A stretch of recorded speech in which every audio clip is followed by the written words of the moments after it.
दोस्तों, मैं निधि शर्मा आओ पढ़े चैनल पर आपका हार्दिक स्वागत करती हूँ। दोस्तों, हमने शुरू कर रखी है रीट की तैयारी और विषाणु और जीवाणु और उनसे होने वाले रोगों की ट्रिक मैं आपको पहले ही करा चुकी हूँ। तो किसी ने नहीं देखा है तो आई बटन पे सजेशन पे क्लिक करें या फिर इस वीडियो के डिस्क्रिप्शन बॉक्स में मैं आपको लिंक दे दूँगी, तो वहाँ पर क्लिक करके आप उन वीडियो तक पहुँच सकते हैं। और ज़्यादा डिटेल में पढ़ने के लिए प्लीज़ मेरे चैनल को सब्सक्राइब करें, लाइक करें एंड शेयर करें। तो चलिए शुरू करते हैं आज का टॉपिक, कवक। दोस्तों, कवक भी सूक्ष्म जीव का ही एक पार्ट है, जिसमें कवक जो है, तो ये सूक्ष्म जीव का पार्ट होने की वजह से हम लोग कवक पढ़ रहे हैं। ये आपके रीड के टॉपिक का पहला जो चैप्टर है सूक्ष्म जीव, उसका तीसरा भाग है कवक। तो देखिए, स्टार्ट करते हैं। जो कवक है उसकी सामान्य परिभाषा, जो लैटिन भाषा में इसको कवक को अर्थ, मतलब जो लैटिन भाषा है इसका जो मशरूम बोला जाता है, यानी इसका जो अर्थ होता है वो छत्रक होता है, यानी छत्री रूपा इनकी जो संरचना होती है वो कवक होते हैं। ठीक है। और कवक विज्ञान के अध्ययन को माइकोलॉजी बोला जाता है। जैसे कि हम लोग विषाणु के अध्ययन को वायरोलॉजी बोलते हैं, इसी तरीके से कवक विज्ञान के अध्ययन को माइकोलॉजी बोला जाता है। पहली बार वर्णन जो है क्लोरोसिस ने किया था 1601 में। तो हम देखिए थोड़ा सा रिलेट कर सकते हैं इस चीज़ को, कि जैसे कि फंजाई जो होती है वो थोड़ी सी कवक जो होते हैं वो हरे हरे लगे रहते हैं दीवारों पर या पानी वाले जगह पर। तो हरा कलर किससे आता है? क्लोरोफिल से आता है। तो क्लोरोसिस, यानी इसकी जो पहली बार वर्णन किया था वो क्लोरोफिल और क्लोरोसिस। एक तो ये तरीका है ध्यान में रखने का, दूसरा आप ये भी तरीका ध्यान में रख सकते हैं कि जो लैटिन भाषा जो कवक है वो भी क से ही शुरू हो रहा है और क्लोरोसिस में ये भी क से ही शुरू हो रहा है। तो इस तरीके से ध्यान रखने की ट्रिक होती हैं ताकि हम 4 ऑप्शन में से एक सही को चुन पाएं। ठीक है। नेक्स्ट देखिए, पहली बार वर्णन जो है वो क्लोरोसिस ने किया था। कवक या फंजाई शब्द का प्रयोग पौधे के एक वर्ग की क्रिया के लिए किया, वो बोला था लीनियस ने। ठीक है। मतलब जो फंजाई शब्द का प्रयोग जो है एक वर्ग के लिए किया था, पौधे के एक वर्ग के लिए किया गया था। ये किसने बताया था? लीनियस ने बताया था। तो जो लीनियस साइंटिस्ट थे उन्होंने फंजाई को एक पौधे के जो वर्ग होता है उसमें रख दिया था। ठीक है। जैसे लीलियसी होता है, पामियसी होता है, क्रूसीफेरी होता है। इस तरीके से जो कवक यानी फंजाई जो है एक तरीके से वर्ग के रूप में डिस्क्राइब किया था साइंटिस्ट लीनियस ने। ठीक है। नेक्स्ट देखते हैं, भारतीय कवक विज्ञान के जो जनक हैं वो बटलर एंड मुंडकर हैं। बहुत ही अच्छा नाम है, बटलर एंड मुंडकर। ये भारतीय कवक विज्ञान के जनक हैं। और आधुनिक कवक विज्ञान के जनक जो हैं वो हैं एंटोन डी बेरी। इन्होंने गेहूं के स्तंभ कीट का अध्ययन किया था, यानी गेहूं का जो स्तंभ कीट होता है उसका अध्ययन किया, तब उनको आधुनिक कवक विज्ञान का जनक कहते हैं। ठीक है। तो एंटोन डी बेरी जो है वो आधुनिक कवक विज्ञान के जनक हैं। बेसी ने इन्हें क्लोरोफिल रहित संवहनी पौधे कहा। जो बेसी साइंटिस्ट थे उन्होंने क्लोरोफिल रहित, यानी उन्होंने कहा कि ये पौधे जो है ये क्लोरोफिल रहित हैं और संवहनी पौधे इनको बोला गया। किसके अकॉर्डिंग? बेसी के अकॉर्डिंग। नेक्स्ट देखिए, एलेक्सोपोलस एवं मिम्स ने इन्हें यूकैरियोटिक बीजाणुधारी क्लोरोफिल रहित जीव कहा। यूकैरियोटिक जो होते हैं, देखिए 2 तरह की कोशिका पाई जाती हैं, एक यूकैरियोटिक होती है और एक प्रोकैरियोटिक होती हैं। यूकैरियोटिक जो है कोशिकाएं वो होती हैं जिनमें कि सुविकसित न्यूक्लियस जो है वो पाया जाए, तो उसको हम लोग बोलते हैं यूकैरियोटिक। और जो प्रोकैरियोटिक होता है उसमें सुविकसित न्यूक्लियस नहीं पाया जाता है। ठीक है। तो ये तो थे इसके सामान्य जो परिचय, या फिर हम लोग हिस्ट्री भी कह सकते हैं, इतिहास भी कह सकते हैं कवक का। अब देखते हैं इसके गुणधर्म।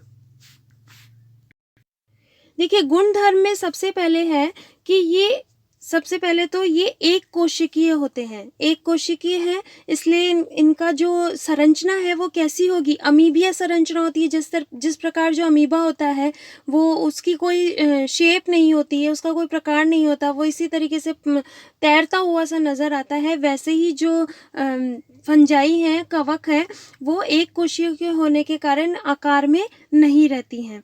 या तंतु में कवक जाल, या फिर जैसे मतलब बहुत ज़्यादा जाल, जैसे तंतुओं का जो जाल होता है उस प्रकार ये दिखाई देती हैं। पट रहित अथवा पटयुक्त, कुछ पट रहित होती हैं और कुछ पटयुक्त होती हैं, ठीक है। उनका थैलस जो होता है वो इस प्रकार से होता है। नेक्स्ट जो है वो है कोशिका भित्ति।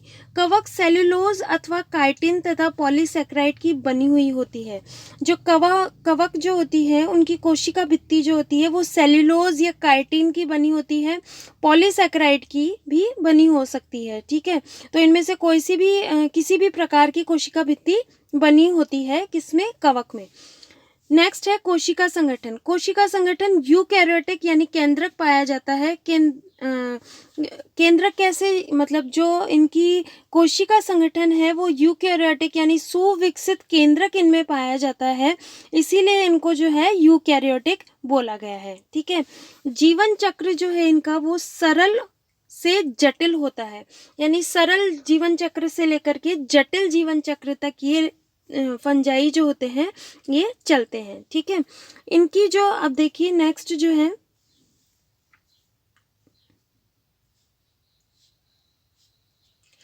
देखिए धागे नुमा संरचना पाई जाती है। जो इनकी संरचना होती है वो धागे नुमा होती है। कभी फंजाई अगर आपको दिखाई दे, काई दिखाई दे, तो उसको बहुत ही ध्यान से देखना, मतलब उनकी जो धागे रूपी में उनकी संरचना पाई जाएगी। कई फंजाई ऐसी होती हैं जो धागे के रूप में नज़र आती हैं और इनको दो भागों में विभाजित किया गया है। पहला है हाइकी और दूसरा है हाइफा। देखिए हाइकी क्या है, अगर एक धागे के रूप में फंजाई पाए जाए, यानी हम इसको एक वचन के रूप में बोल रहे हैं कि एक धागे, जो पतले धागे के रूप में जो हमको कवक पाए जाए उसको हम लोग हाइकी बोलते हैं। और अगर बहुत सारे धागे के रूप में फंजाई प्रेजेंट हो वहाँ पे तो उसको हम लोग हाइफा बोलते हैं, ठीक है। अब कुछ टर्म्स हैं, कुछ ऐसी परिभाषित शब्द हैं जिनको हमें समझना ज़रूरी है, कई बार एग्जाम में पूछ लिए जाते हैं। तो देखिए जैसे कि यूकार्पिक। यूकार्पिक क्या होता है, केवल शरीर का विशिष्ट भाग ही विभाजन व जनन करता है। मतलब फंजाई में या फिर जो कवक है उसका जो विशिष्ट भाग है वही विभाजन करेगा, वही जनन करेगा, उसको हम लोग यूकार्पिक बोलते हैं, ठीक है। नेक्स्ट है होलोकार्पिक।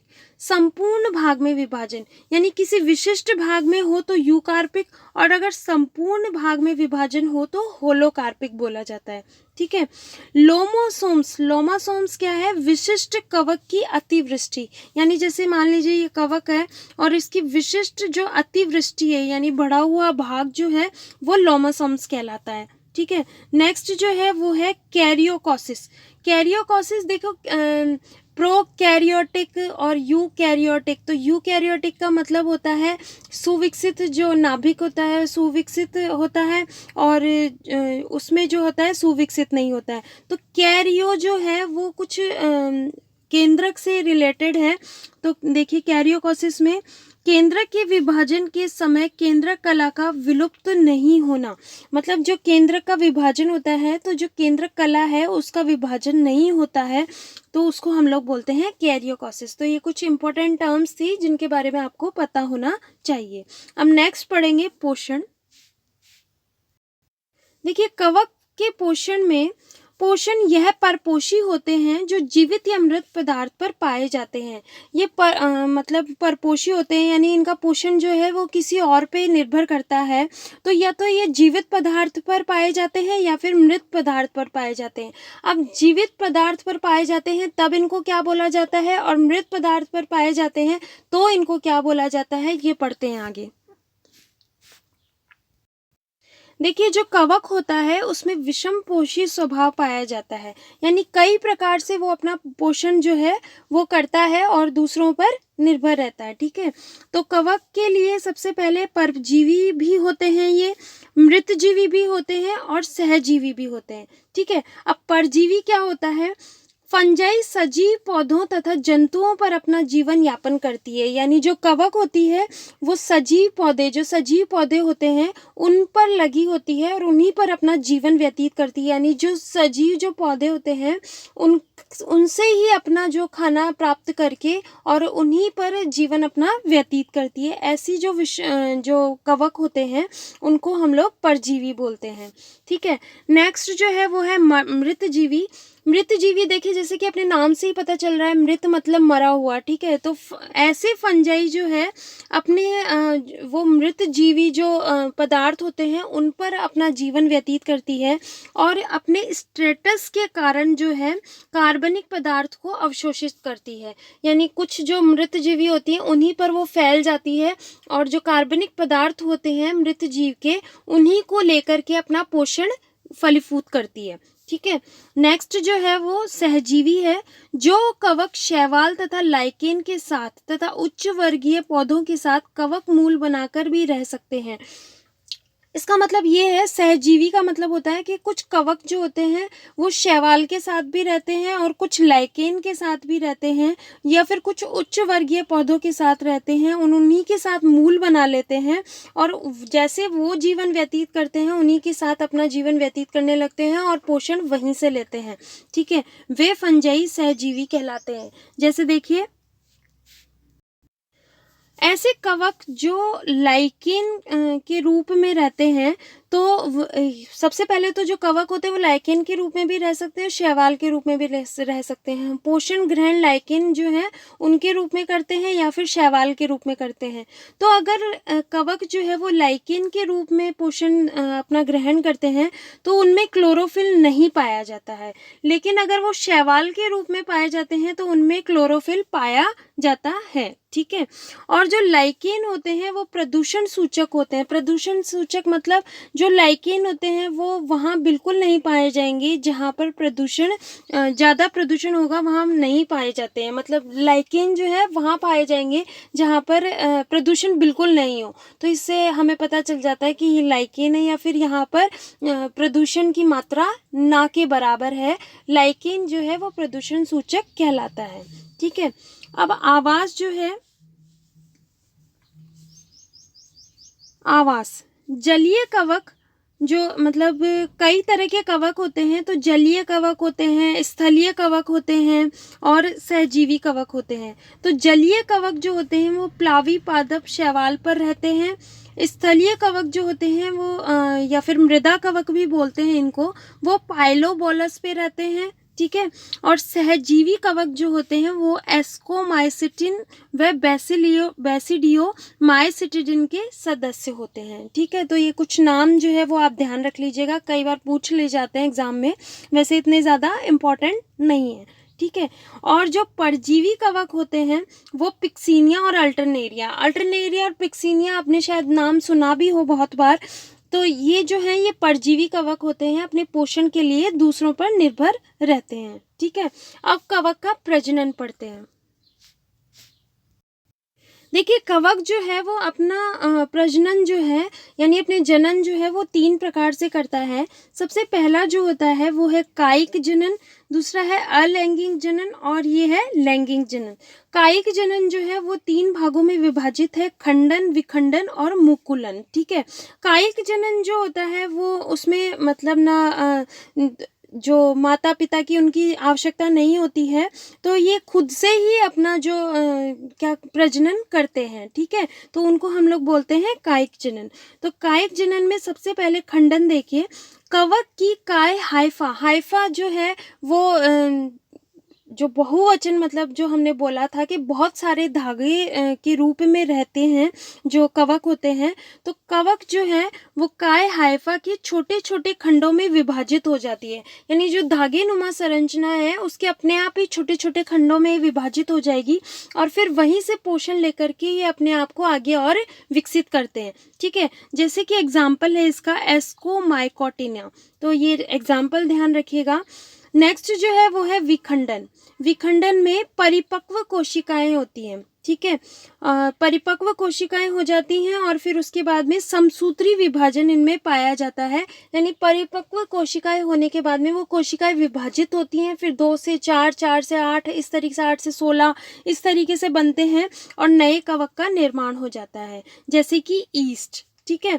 उसके बाद में नेक्स्ट जो है वो मुकुलन। मुकुलन जैसे कि आपने पढ़ा हो, बडिंग जो ये शब्द आपने सुना भी हो, जैसे कोई भी जैसे हाइड्रा करता है, हाइड्रा में क्या होता है कि एक जो अलग अतिवृष्टि निकल जाती है, फिर वो कट के बाहर निकल जाता है और जो इसका जो पुत्री कोशिका है वो बन जाती है और फिर एक हाइड्रा दोबारा से विकसित हो जाता है। तो इसी तरीके से मुकुलन में यहाँ पर कवक में होता है कि यहाँ पर जैसे मान लीजिए ये कवक है, तो यहाँ से एक अतिवृष्टि निकलती है, ये अतिवृष्टि अपने आप बाहर निकल जाती है और फिर एक बड़ा रूप ले लेती है कवक का, तो ये होता है आपका मुकुलन, ठीक है।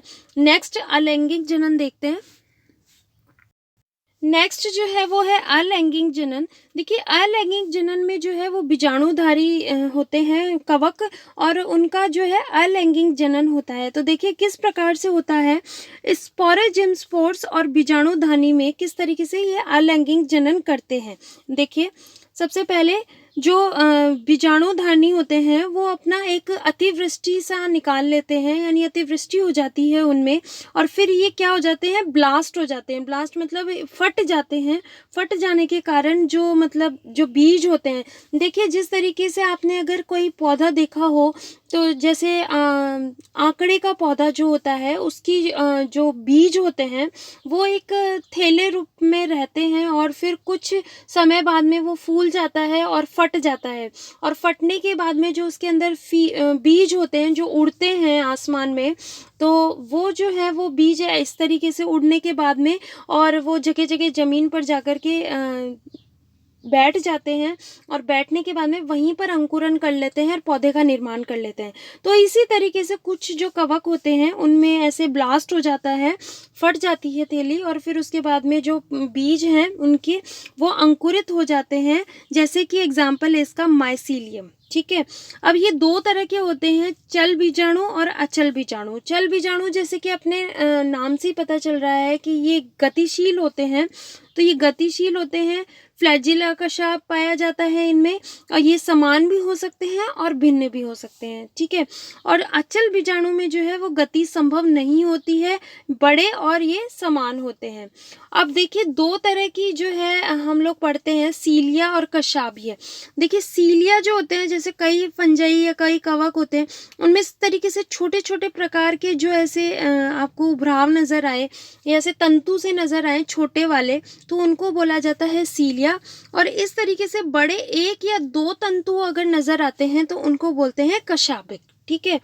नेक्स्ट जो है वो है कॉनोडिया। कॉनोडिया क्या है, देखिए बीजाणुधानी के बाहर की ओर मोती के समान प्रकट होते हैं। कॉनोडिया जो है एक बीजाणुधानी के बाहर जो है इस तरीके से एक अलग सी अतिवृष्टि निकल जाती है, उस अतिवृष्टि को वो मोती के समान सी प्रकट होती है, तो उसको हम लोग बोलते हैं कॉनोडिया, ठीक है। ये था अलैंगिक जनन। अब देखते हैं लैंगिक जनन।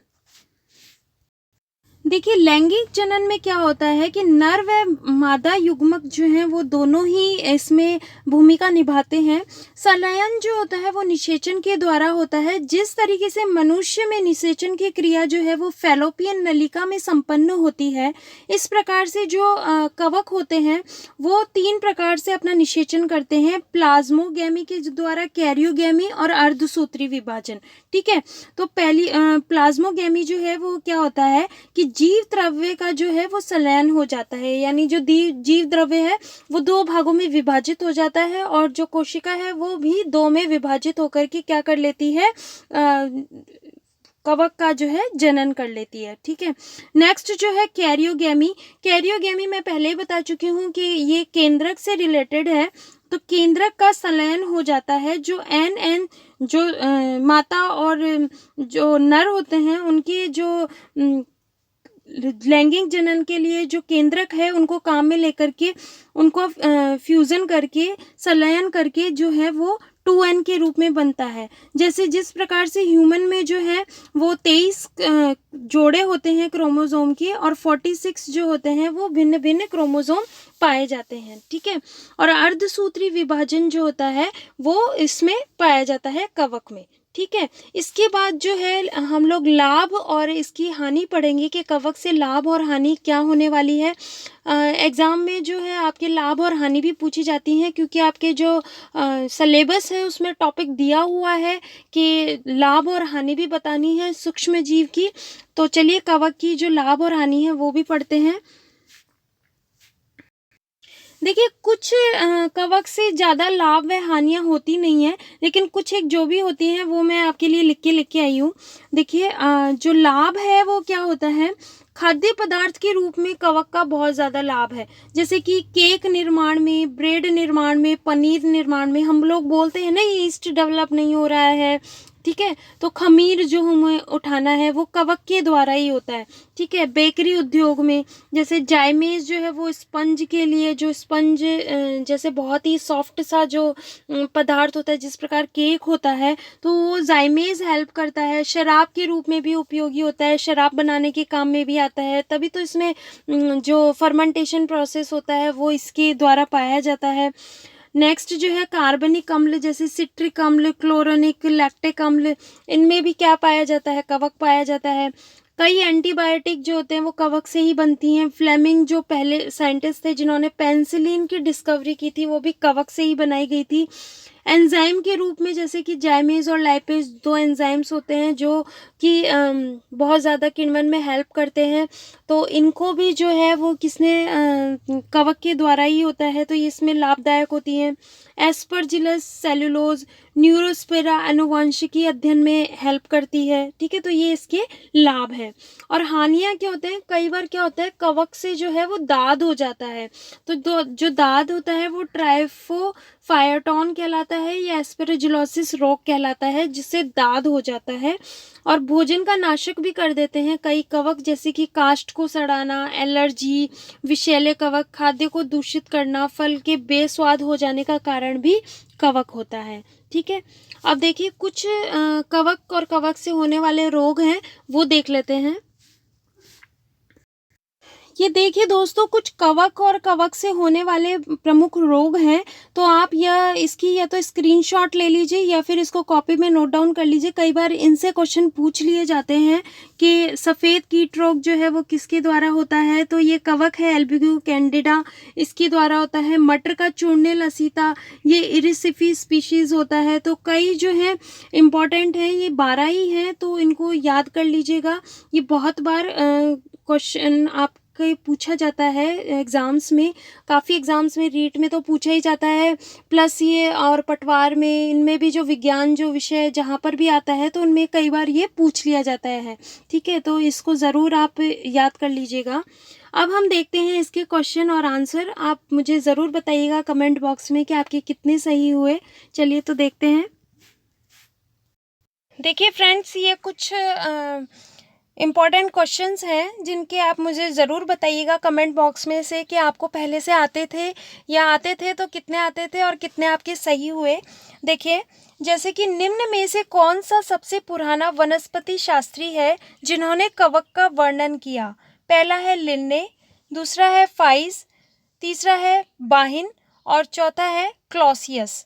तो ये है क्लॉसियस, इसका आंसर है क्लॉसियस। नेक्स्ट प्रश्न देखिए, गेहूं का काला कीट रोग निम्न के द्वारा होता है, तो किसके द्वारा होता है गेहूं का काला कीट रोग। पहला है एरिसाइफी के द्वारा नहीं होता है, दूसरा है पिक्सीनिया, फिर है मेलाम्पसोरा, फिर है कोलेट्रोट्राइकम। तो जो मैंने आपको टेबल बताई है उसी में से क्वेश्चन आते हैं, कुछ और अलग नहीं आता है। तो बिल्कुल आप जो मैंने जितने भी आपको टॉपिक बताए हैं और जितने भी मैंने आपको डिस्क्रिप्शन दिया है कवक के रूप में, इससे बाहर बिल्कुल नहीं आते हैं प्रश्न। आप बिल्कुल देख लीजिएगा। जो भी मैटर मैं लेके आई हूँ वो बहुत ही अच्छे से, मतलब 3-4 किताबों में से लेकर के जो ज़रूरी था, जो जिस तरीके से प्रश्न पूछे जाते हैं बिल्कुल आपको वही पढ़ाया गया है।